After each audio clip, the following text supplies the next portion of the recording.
Thank you for tuning to Oda TV. My name is Adisu, and I'm here today with Mike Abeba.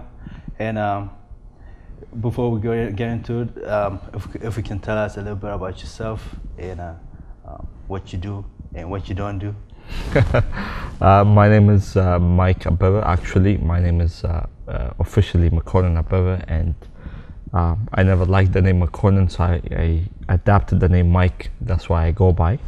But legally, my name is McConan Abeba. I reside in Atlanta, Georgia.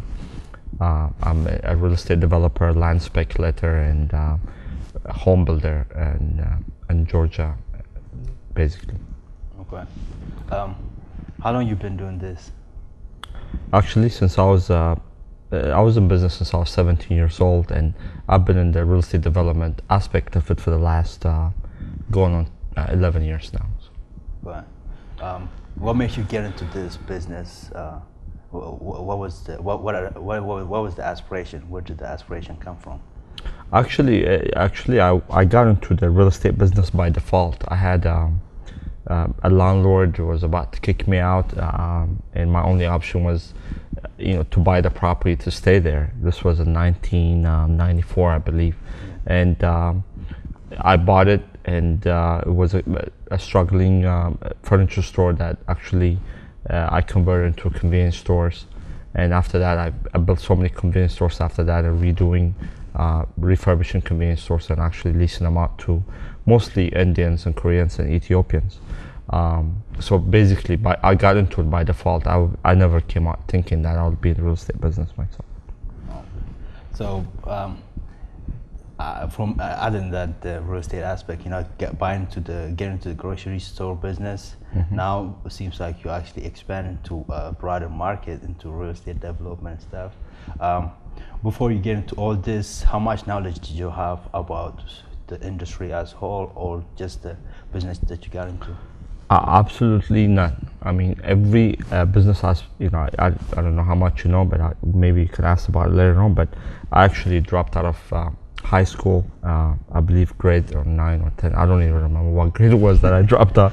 And basically, that's where I started business. I never had a formal education as far as business and how you structure it, how you create a business plan, and how to actually plan for the future, how do you expand your business. So I'm more of a rebel. It's like a go as you go kind of mentality that I used, but I don't have any formal education in any aspect of my business, whether it's real estate, marketing, every retail, whatever business I've done. Yeah. I don't have any formal education or training for that matter.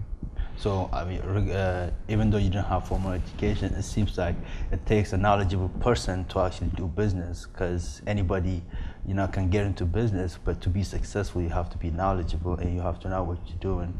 And what are the things that you did to actually be knowledgeable about, or, to gain knowledge about the whole business concept?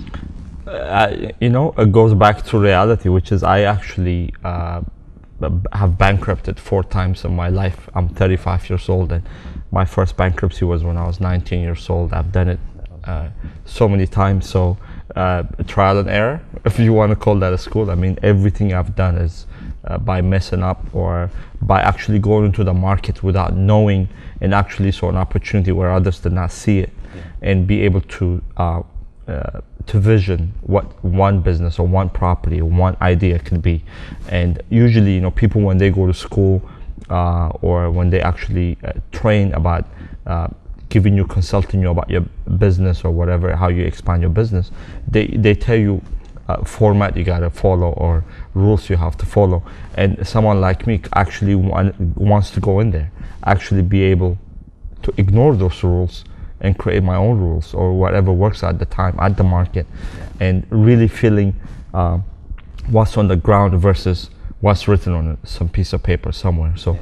My experiences, my successes, all were based out of total gamble, and most of them, it looks like a gamble, but very educated gamble that I've taken. Nice. I mean, I myself, I'm interested to get into business, and one of the things that concern me is the finance aspect. Right now, you gotta be able to save some money and you know, start your business. But sometimes, you know, your ideas are really good, and now is a good time to start the business, but that funding is not there. So did you have that kind of difficulty when you were starting your business?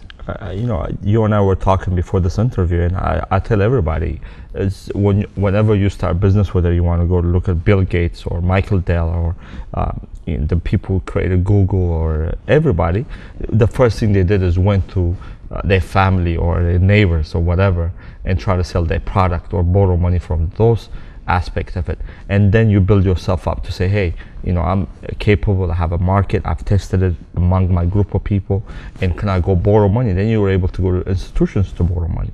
But first, I really believe that you have to be able to prove your product or your services among your peers, among the people who actually are around you, to say that, you know, it's a good product, and the people who are willing to invest, it could be your uncle, your girlfriend, whoever, be able to invest in it. That's only your first route of finance. It should be the people around you as far as getting financing. See, sometimes there are people that have really good idea about business or the kind of business they want to do, but there's this fear, you know, what if this happens? What if I go, you know, what if I lose my business? What if I go bankrupt? And what if I can't pay that money back to those people? And those fears cause you to actually hold your business idea to yourself. And by the time you're actually ready to launch that business, is, you know, that idea is no longer useful. So what would you say to somebody that has a concrete idea about the kind of business they want to do, but there's that fear that's there, you know, that doesn't make him move, you know, that make him still. So what would you say that? I mean, it's a good question, but I always tell people, if you really wanted to succeed, now here, wherever you go, I don't care if you go to Dubai or China, wherever you want to go and be able to succeed, one of the things you want to do is that you got to take things in your mind or the train of thought you had all your life, you got to throw it out the window, and you have to tell yourself, you know, I'm about to adapt new ideas, new way of doing business. One of the wrong thing about our culture, especially those of us who come from the Eastern African nation, that for some reason debt or borrowing money is like a shame. If I ask you to borrow money, you automatically assume, oh, Mike must be broke. Why don't you assume maybe Mike is going to do something with the business, and instead of saying that, and you come about, oh, Mike, I'll lend you money, so could you give me a percentage of your business? So we have to change our mentality. I think the biggest problem, the kind you're telling me, I go across the country on a weekly basis, I meet the same conversation, the same people telling me, I have a great idea, but I know a friend of mine who has money, but if I ask them, you know, he's gonna do this, I said, how are you gonna convince a banker if you cannot even convince your friend? So you have to change your way of mentality as far as borrowing. And you know, if the United States government is borrowing money from China to operate the country, I'm not ashamed to borrow money, so you shouldn't be either. I guess what you're saying is makes sense when you say borrowing is like those who borrow is actually broke. It's because generally people do that, and throughout our culture, it's been that way. But you know, we're in a new millennium now, and I'm not saying, you know, forget your culture and everything, but still, is getting adapting into the new environment seems to be hard for some people because of the way that we're brought up. And when you take risk, you know, you only see the risk aspect of the business. You don't see the reward. And so how can you balance the risk and the reward and still be able to be confident enough to actually move forward? You keep in mind, anything in this world that's worth fighting for or that's worth going after is going to have to make you fearful. If it doesn't, anybody would have else done it, you know what I mean? So my argument to your point is, if it makes you uncomfortable, if you fear it, that's probably you're into about a good idea. Because the idea is, the point is, how do you ask yourself to come to a point, how do I conquer that fear, make it my friend, and actually manipulate the situation to actually give me an advantage over it? So fear is good. It should accompany fear. You should, you know, accept it and acknowledge it, and actually learn how to work with the fear. Without it, I don't think you can accomplish anything. If you did not fear it, that means there's no risk associated with it. If there's no risk associated with it, billions of people are doing it today. So you have to go outside of the herd to actually grab onto some good ideas. Yeah,